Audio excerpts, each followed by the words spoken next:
Hello and welcome to another episode of Beer Man's No Bull Beer Reviews. Today I have another beer from Dancing Gnome Brewing Company out of Pittsburgh, Pennsylvania. This beer is part of their Bird series. You can tell their double IPA Bird series. Used to be flowers last year, now it's birds. This one is called Rose-Breasted Grosbeak, or Grosbeak, I don't know how you say that. Like I said, it's a double IPA, 8%, and this one specifically has Citra, Chinook, Centennial, and Columbus, I believe. So it should be a pretty dank one, but we'll see. And this was the one that came out in August, so it's like, I think it's exactly a month old at this point, which is usually the sweet spot for their IPAs. That sometimes are too green when they come out fresh, so I like to wait about a month. Let's see what we got here.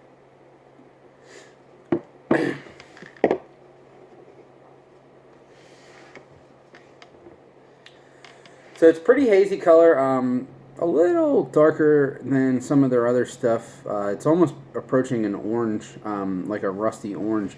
About a finger's worth of really fluffy white head.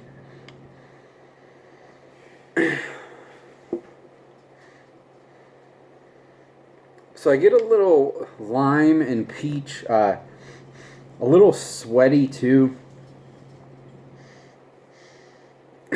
Slightly dank. There's a little bit of pineapple in the background there too. But this is definitely on the danker side for their stuff. I don't really get any malt character or booze, which I guess is a good thing.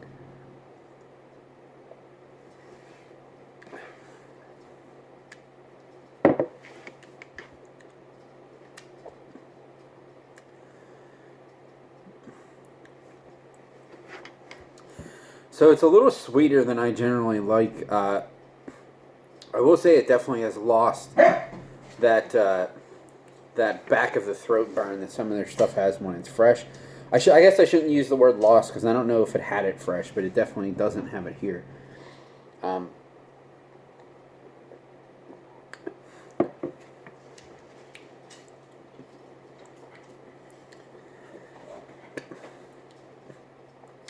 It almost has like a little bit of this, like a stringent, like, it's almost coming off as acidic. It's really weird, but it's not like sour. I don't know how to, it's almost like a slight metallic tinge type thing. It's really odd. And it does finish with like a really big, sweet, bready, grainy character.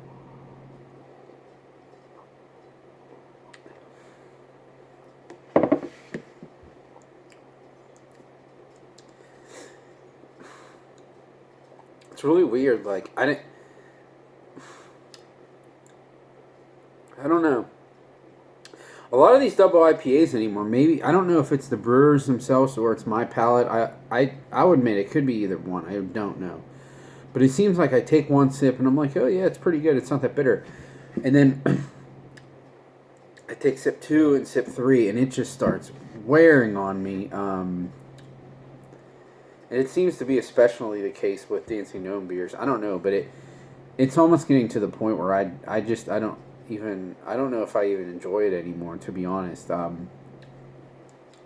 I don't think that there's anything inherently wrong with this beer, but it's just when it's really weird. Most beers, if things are a little harsh up front, you start getting used to them as you drink them, and they become more muted. For some reason, with these super chock full of hop IPAs, to me, I get the opposite effect where it just builds and builds and builds to the point where it's like not necessarily very drinkable to me. Now, if I was drinking like a couple ounces of this and then went to something else and then came back to this, like I'd be okay with that. But just drinking it straight seems to have that effect.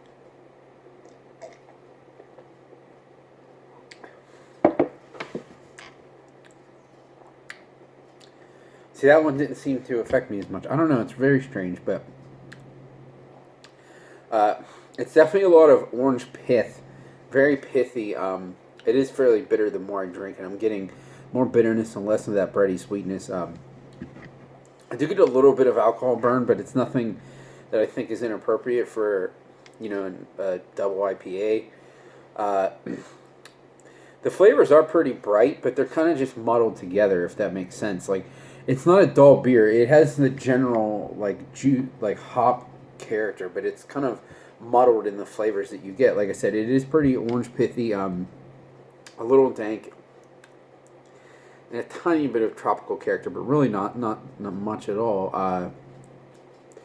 It's not a bad beer, but to me, it's just something that I could get from a bunch of different places. So, and that's not to say that Dancing Gnome is doing a bad job either. It's just so many places there's so many breweries that can make decent hazy IPAs now. It's like really really hard to stand out from the crowd, and there's not many breweries that do that. So I'm not going to say this is a bad product. But as far as sorry for that glitch. My dog started going crazy. I'm not going to say this is a bad product, but I don't think...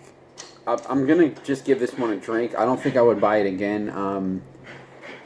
In my opinion, I think I could probably get slightly better stuff locally, and maybe at a little bit of a cheaper price, too.